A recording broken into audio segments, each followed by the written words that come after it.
So, let's get to Hamas.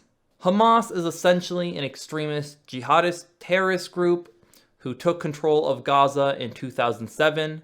They are the government of the Gaza Strip, essentially, because Israel also has a decent amount of control of resources over it. They're not like a completely independent government, but they're the closest thing to the government in the Gaza Strip. An important thing to mention about Hamas is that right-wingers in the Israeli government often worked to empower Hamas because the more powerful Hamas is, the less powerful the secular liberation movements in Palestine were. So they made sure that Hamas got power instead of the non-radical jihadists. This is because it's easier to justify running an open-air prison and bombing the shit out of the Gaza Strip when its government is jihadist extremists, instead of, not being jihadist extremists. And yes, it is an undeniable fact that the right wing of the Israeli government has been intentionally bolstering a terrorist groups to justify killing Palestinians.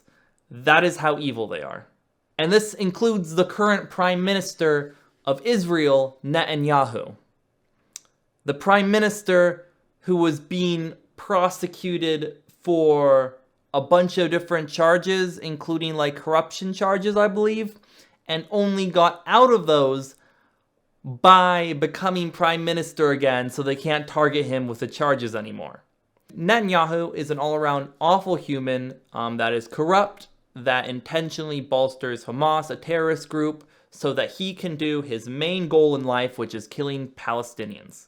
Hamas is bad. They are bad for Palestinians. They are bad for Israeli civilians. They will not liberate Palestine.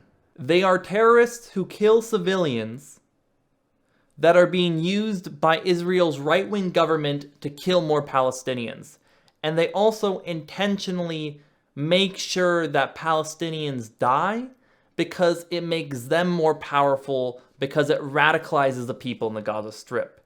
They have blocked Palestinians from escaping. Not to justify Israel bombing civilians, which they do all the time, but Hamas is not helping.